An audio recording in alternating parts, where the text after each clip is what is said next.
사무엘하 11장 1절에서 13절 말씀 가지고 또 1절로 새길 말씀을 가지고 다윗의 범죄, 믿었던 다윗의 범죄라는 제목을 가지고 함께 말씀의 은혜를 나누고자 합니다.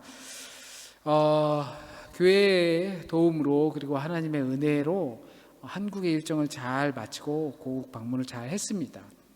그리고 또 익숙한 곳으로 돌아오니까 또 한편으론 편안하기도 합니다. 우리 아이들도 한국에서 시간이 조금은 어려웠는지 다시 돌아오고 나니까 얼굴이 자연스럽게 본능적으로 펴지는 것 같았어요.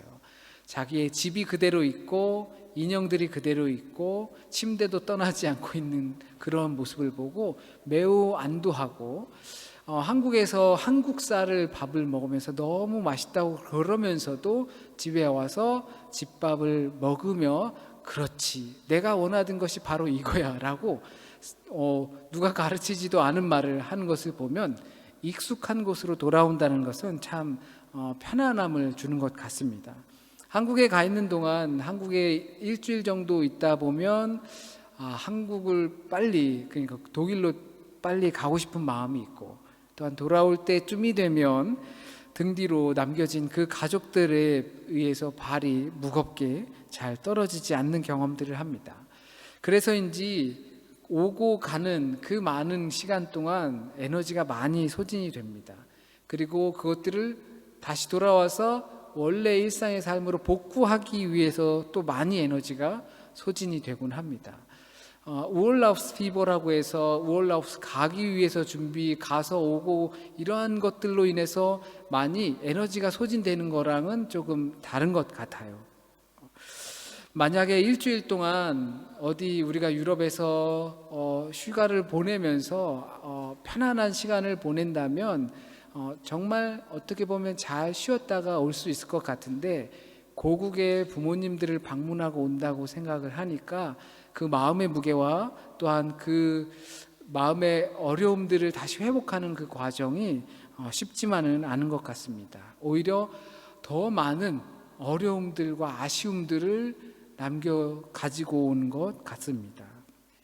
그래서 한국을 방문하기 전에 고민이 많았죠. 한국 방문할 때 코로나 시기이기 때문에 자가격리 문제도 있고 여러 가지 고민할 것들이 있는데, 이게 과연 효율적인 일이 될 것인가라는 고민을 했어요.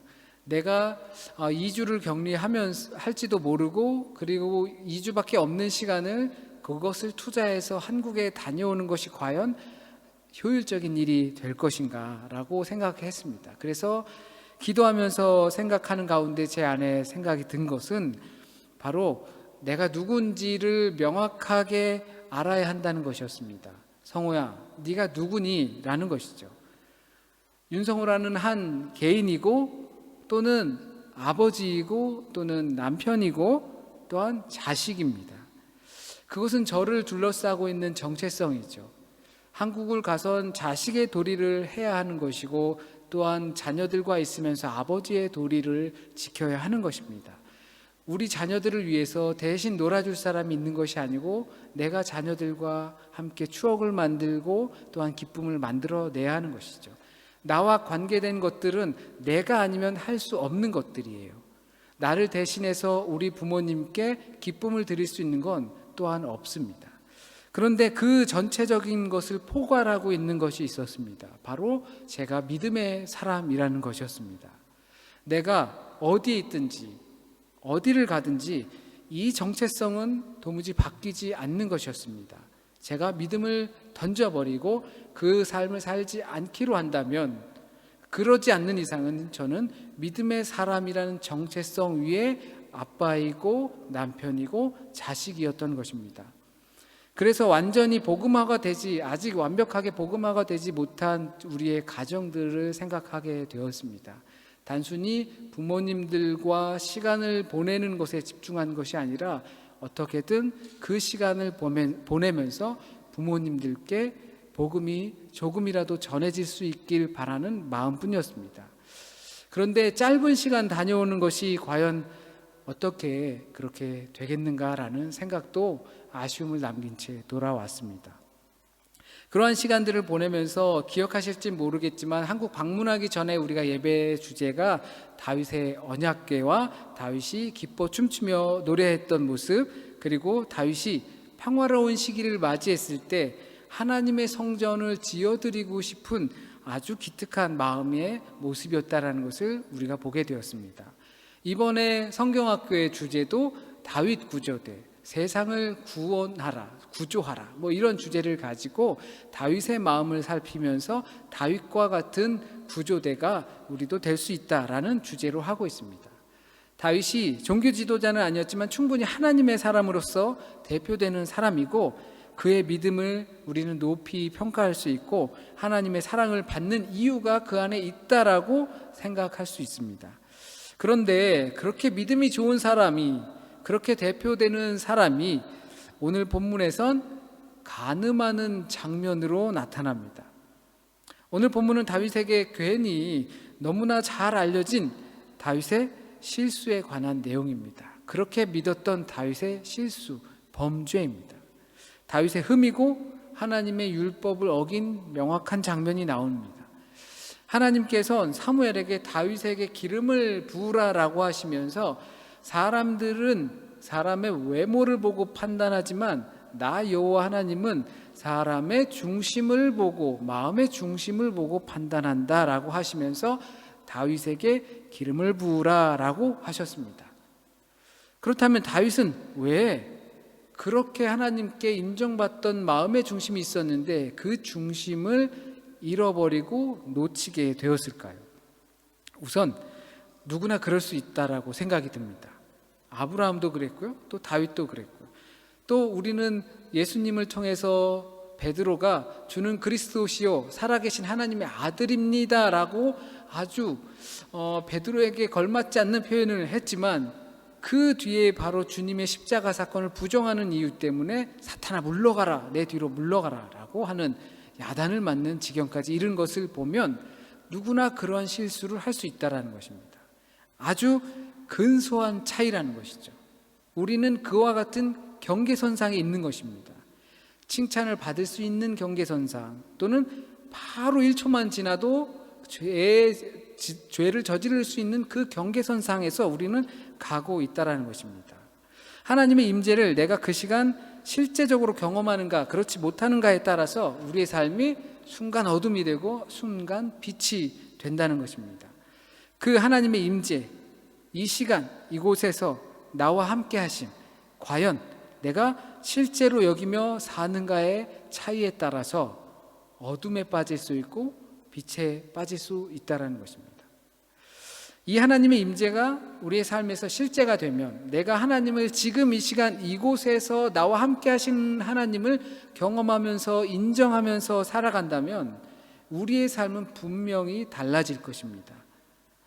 우린 다윗이 이것을 놓쳤고 그로 인해서 범죄하였다라는 것을 지금 본문을 통해서 경험하고 있습니다. 이것은 곧 우리도 그럴 수 있다는 것이죠. 아니, 어쩌면 우리는 더한 상황에 처할지도 모릅니다. 전반적인 상황을 본다면 다윗이 첫 번째로, 누구나 그럴 수 있는 것이지만 다윗의 경험에서 살펴보면 다윗이 평화로운 시간을 보내고 있을 때라는 것을 알 수 있습니다. 그때가 해가 되어서 이제 왕들이 전쟁에 나간다는 것이죠. 휴가철이고 또는 방학기간이고 특별한 기간이 아니어도 우리에게는 일정 부분 그 파우제, 쉼이 필요합니다. 모멘텀, 망중한 이러한 쉼이 필요합니다. 그러나 그 시간을 우리가 어떻게 보내는가, 이것을 다윗의 실수를 통해서 우리는 잘 알 수 있습니다. 누구에게나 그 여백의 시간이 있습니다. 여유의 시간이 있습니다. 그것이 올 것이고 또 누리고 있을 것입니다. 그렇다면 그 시간을 어떻게 활용하느냐에 따라서 우리가 빛에 거할 수 있고 죄악에 빠질 수 있다는 것입니다. 우리에게 찾아온 이 여유로운 시간을 어떻게 활용하는가에 따라 우리가 그것으로 인해 넘어지는가 아니면 전진할 수 있는 발판으로 삼을 수 있는가. 다윗은 사울과의 관계와 주변국들과의 관계 속에서 치열한 시간들을 보냈습니다. 그러다가 이제 평화로운 시간이 찾아온 것이죠. 요압 장군이 전쟁을 아주 잘 인도하고 그 백성들이 승승장구하고 있었습니다. 군사들이. 그때 그는 충분히 왕의 자격으로서 누구든지 나는 지금 좀 쉬어도 괜찮다, 내가 그 전쟁에 나가지 않아도 이 전쟁은 승리할 것이다 라고 판단할 수 있을 것입니다. 그러나 오늘 본문을 보면 다윗은 그 시간을 잘못 사용한 결과를 보게 됩니다. 그래서 범죄를 저지르고 만 것이죠. 그렇기 때문에 그 사람이 누군지는 중요하지가 않은 거예요. 그 사람이 목사이건 또는 교황이건 어떤 감독이건 어떤 지도자이건 다윗이건 누구이건 베드로이건 아무 상관이 없어요. 물론 조금은 상관이 있을 수 있겠죠. 사명자이기 때문에. 그러나 우리가 죄에 빠지고 아니면 빛에 거하는가의 문제에 있어서는 내가 누구인지는 사실상 그렇게 중요하지 않다는 것입니다. 내게 주어진 그 많은 시간들도 중요하지만 여유의 시간, 남겨진 시간, 꽁으로 주어진 시간, 그것을 어떻게 보내느냐에 따라서 우리는 죄에 빠질 수도 있고 또는 빛에 거할 수도 있다는 것을 이 다윗의 사건을 통해서 볼 수가 있습니다. 우리에게 주어진 직으로 인해서 사명으로 인해서 난 이런 사람이야, 난 이렇게 해야 돼 라고 생각하며 사명을 고취시킬 수도 있습니다. 그래서 불굴의 의지를 발휘해서 나는 목사이기 때문에 절대 그러한 일들은 할 수 없어 라고 분명히 할 수도 있습니다. 그러나 그것보다 더 중요한 것이 나에게 주어진 시간을 내가 어떻게, 여백의 시간을 어떻게 사용하느냐에 따라서 그 사람의 정체성이 좌우되기 때문이라는 것입니다. 맡겨진 일들을 막 하다 보면 사실상 우리는 죄를 지을 틈은 별로 없을 겁니다. 그런데 그 여백의 시간이 주어졌을 때 그것이 내가 의지를 가지고 나는 사명자이기 때문에 나는 그러면 안 돼, 이걸 해야 돼 라고 했을 때는 분명 그 여백의 시간이 주어지면 분명 다른 생각을 할 수도 있다는 것이죠. 그런 것을 우리는 어떤 성직자들의 뉴스, 파문 이런 것들을 경험하면서 보게 됩니다. 직무적으로는 훌륭한 사람일 수도 있고 좋은 성과를 낼 수도 있지만 아무도 모르는 그 휴가지에 가서 나 혼자 휴가를 보낼 때 그 사람이 영 딴 사람이 된다면 그 사람을 과연 그 사명에 맞는 사람이라고 할 수 있을지 우리는 생각해야 합니다. 우리 인생은 언제나 이 양면을 함께 가지고 갑니다. 그렇기 때문에 하나님의 임재라는 것이 더 중요하게 될 수밖에 없습니다. 자기 관리하는 것을 해야 한다면 자기의 시간 관리를 할 수 있어야 합니다. 시간 관리하는 것이 어쩌면 꽉 막혔다, 답답하다, 불편하지 않니? 뭐 그렇게까지 살아 라고 할 수도 있지만 이렇게 생각하며 자신의 시간을 관리하지 않는다면 죄가 들어올 수 있는 문을 자물쇠가 없는 채로 그냥 닫아놓은 채 되는 것입니다. 그러면 슬그머니 들어오게 되어 있습니다. 그리고 건물을 지어가면서 중심을 무너뜨릴 수 있는 그 돌을 빼놓은 채 건물을 열심히 짓게 되는 경우가 되는 것입니다. 그렇기 때문에 영적 관리라고 하는 것, 그것은 우리 너무나 잘 아시겠지만 돌이켜보면 나의 시간을 어떻게 관리하는가가 내가 하나님과 어떤 관계로 있는지를 확인할 수 있는 중요한 도구가 됩니다. 우리의 시간을 주님과 교제하기 위한 시간, 기도를 위한 시간, 말씀을 묵상하기 위한 시간, 유익하게 쉬기 위한 시간, 이런 것들을 잘 관리하지 못한다면 무너지고 만다는 것을 다윗을 통해서 생각할 수 있습니다. 물론 당연히 이러한 시간을 우선시해야 합니다. 말씀을 그리고 기도와 묵상하는 시간을, 주님과 교제하는 시간을 더 먼저 앞세워야 되는 것은 당연하지만 그것보다 조금 수동적으로 생각해 볼 때 적어도 나에게 남아있는 짜투리 시간들, 남는 시간들, 여분의 시간들, 이 시간들만 우리가 허투루 사용하지 않는다면, 그렇다면 우리는 그 정말 여백 없이 주님과 동행할 수 있는 사람들이 될 것입니다. 어쩌면 이것이 더 중요할지도 모르겠습니다. 해야 할 것들을 할 때는 하지 않아도 되는 일들에 대해서 별로 신경이 가지 않습니다. 그러나 여백의 시간들이 있을 때 우리는 하지 않아도 되는 것들에 손이 가고 시간이 쓰여지기 마련입니다. 그것을 보통 우리는 잉여라고 하는 것이죠. 쓸데없이 버리는 시간들이 되는 것입니다. 그냥 버리기만 해도 다행이지만 그 버리는 시간을 통해서 우리가 죄에 머물 수 있다라는 것을 다윗을 통해서 볼 수 있습니다. 그래서 시간 관리를 통해서 우리의 영적 상태를 점검한다는 것은 철저한 것이 아니라, 내가 철저하기 때문에 그렇게 하는 것이 아니라 나의 연약함을 인지하기 때문에 그 남은 시간에, 여백의 시간을 관리하도록 노력하는 것이죠. 문이 열려 있기 때문에 그 문을 자물쇠로 잠가주는 역할입니다. 그리고 자기의 자리를 지키는 겁니다. 죄를 범하지 않기 위해서, 다윗과 같은 상황에 처하지 않기 위해서 자기 자신의 자리를 지키는 겁니다. 시간을 관리한다는 것은 자신의 자기를 지키는 것과 같습니다. 내가 남겨진 시간을 허투루 보내지 않는다는 것은 내가 있어야 할 자리에 있다는 것이 되는 것이죠. 자기 자리를 지킨다는 것은 자기가 있어야 할 곳에 있다는 것이 되기도 하지만 잊지 말아야 할 곳에 가지 않는다는 것도 되는 것이죠. 아주 사소한 것이 될지 모르겠지만 열심히 또는 능력 있고 좋은 성과를 내는 것보다 정말 중요한 것이 자기 자리에 지키고 있는 것이라고 생각이 됩니다. 이것이 꼭 정체성의 자리, 아버지의 자리, 부모의 자리, 성직자의 자리, 위정자의 자리, 성도의 자리, 이것을 지키는 것도 중요하지만 이것을 떠나서 아주 사소한 그 자기에게 맡겨진 그 역할을, 거기에 대해 책임을 다하는 것도 우리는 그 자리를 지키는 것이라고 생각합니다. 자기에게 맡겨진 사소한 역할들, 그것들에게 맡겨진 직무들, 그것들을 우리가 책임을 다할 때 우리는 역시 우리의 빈틈, 죄가 들어올 수 있는 공간을 막을 수 있다는 것입니다. 아무리 능력이 많다고 해도 자기가 그 자리를 지키지 않는다면 그 능력을 발휘할 수는 없을 거라고 생각이 됩니다. 내가 아무리 설교하는 능력이 뛰어나도 내가 이 설교하는 자리를 지키지 못하면 어떻게 그것을 발휘할 수 있겠습니까? 성도가 아무리 은혜 받을 준비가 늘 되어 있어도 그 자리에 가지 않으면 어떻게 어디로부터 은혜를 받을 수 있게 되겠습니까? 특별한 재주나 탤런트, 능력 이런 것도 너무나 좋지만 그러한 것들이 발휘되기 위해선 그에 걸맞는 자리에 있어야 한다는 것입니다. 그렇게 되면 저는 분명히 커다란 변화를 주도할 수 있을 거라 생각합니다. 자리를 지킨다는 것은 하나님의 임재와 함께 한다는 것을 뜻합니다.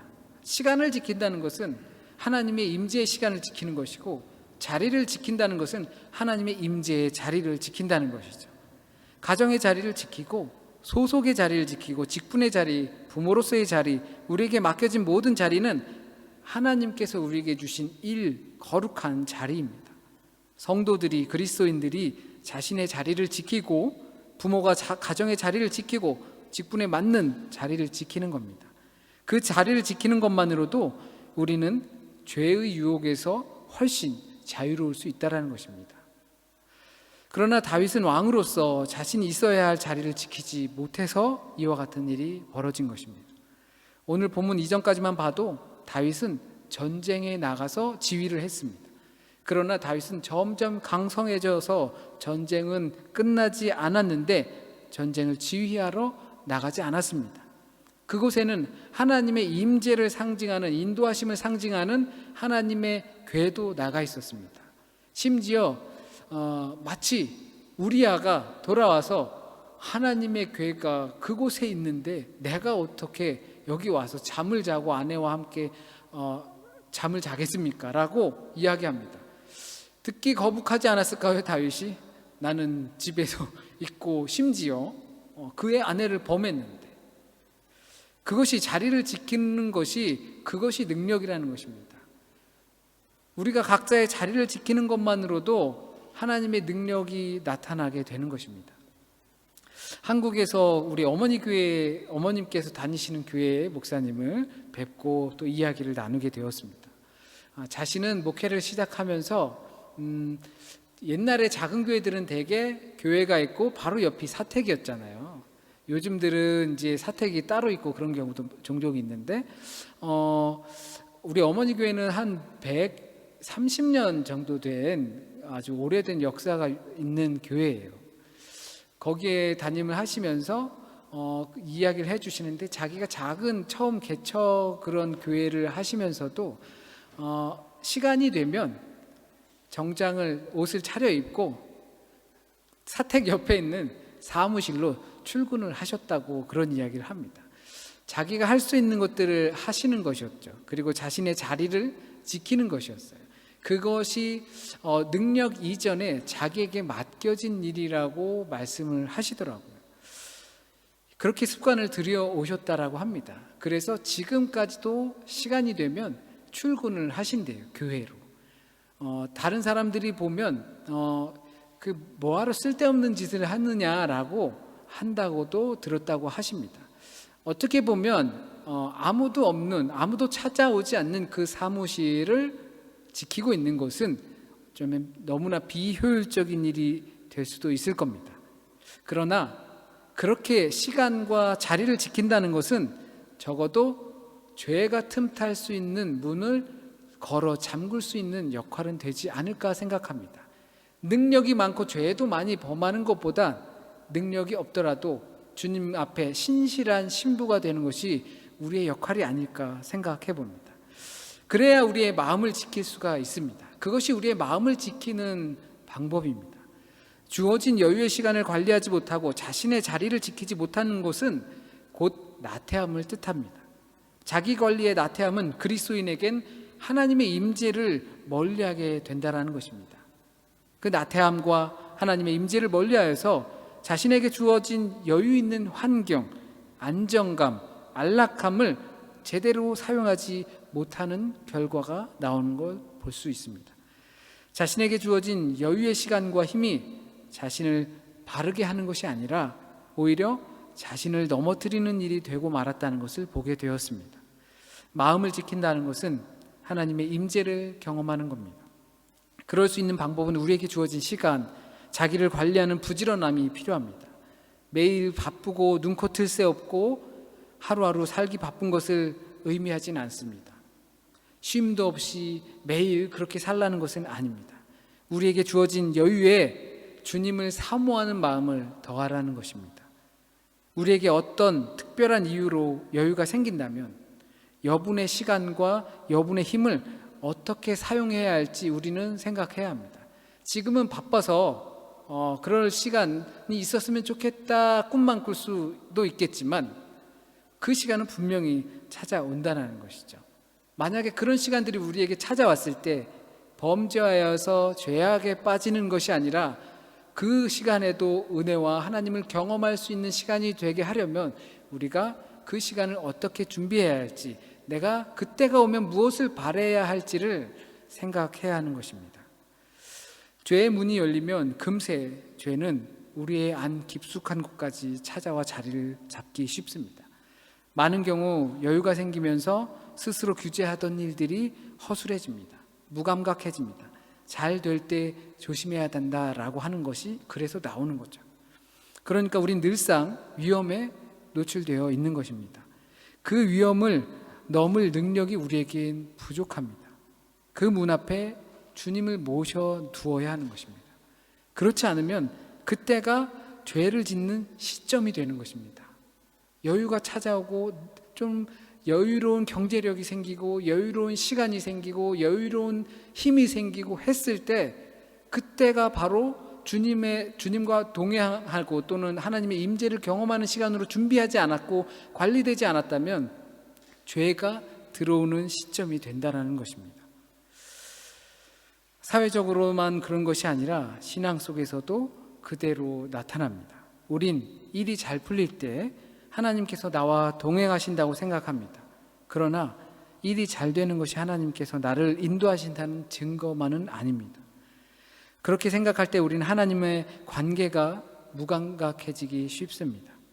하나님께서 내가 성경 한 장도 제대로 읽지 못할 정도로 바쁘게 살게 하시지 않습니다. 하나님께서는 우리가 한 시간도 하나님을 생각하지 못할 정도로 쉴 틈 없이 살길 원하고 계시지 않습니다.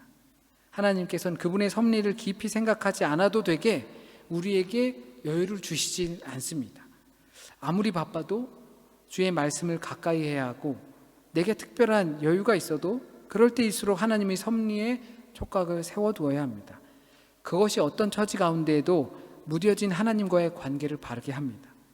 다윗은 그 무뎌진 자신의 마음 때문에 죄를 짓기로 결심했습니다. 죄를 짓는 그 과정을 살펴보면 스스로가 둔감해져서 죄를 지었긴 하지만 그 후에 죄를 짓기로, 자신의 죄를 덮기로 더욱더 견고한 죄를 짓고 말았습니다. 그래서 죄를 짓기를 포기하지 않았습니다.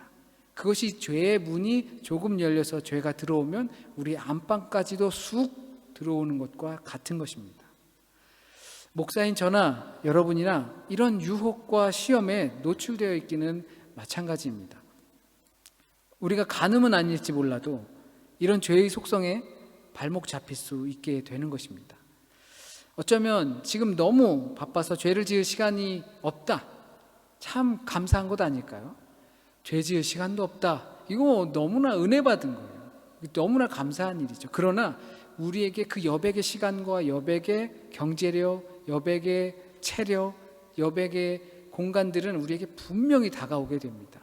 우리 장로님, 권사님, 집사님들 그 여백의 시간들이 어느 일정 시간 지나니까 그 일과의 시간보다 여백의 시간이 더 많아지셨죠? 우리 젊은이들에게도 분명히 그런 시간들은 찾아옵니다. 그때 우리가 준비되지 않고 관리되지 않았다면, 그렇다면 우리는 그 죄의 문을 어느새 자물쇠를 툭 내려놓게 된다는 것을 우리가 알았으면 좋겠습니다. 눈에 보이는 현상만을 보고 하나님의 섭리를 판단하면 우리의 눈은 밧세바를 바라보게 되어 있습니다. 다윗이 전장에 나갔다면 그 목욕하는 밧세바를 봤을까요? 그것이 바로 시작이 되는 것입니다. 틈을 주지 않아야 하는 것이 그 죄의 속성이기도 합니다. 죄가 죄를 덮고 하나님과의 관계는 허물어져 허우적되게 되어 있습니다. 우리에게 찾아온 여유, 우린 그것을 잘 사용할 수 있어야 합니다. 시간을 잘 관리하시고, 그리고 우리에게 맡겨진 그 자리를 잘 지키셔서 우리의 마음을 지킬 수 있는 조건이 되게 하시고, 그로 인하여 우리에게 언제든지 침투할 수 있는 그 죄의 문을 견고하게 주님의 이름으로 잠가 놓으시고, 그래서 우리가 단순하게 어리석고 연약해서 그런 것이 아니라 주님의 능력으로 그 문을 단단히 파수할 수 있기를 바랍니다. 우리 함께 찬양 드리시면서 오늘 성만찬에 참여하시도록 하겠습니다.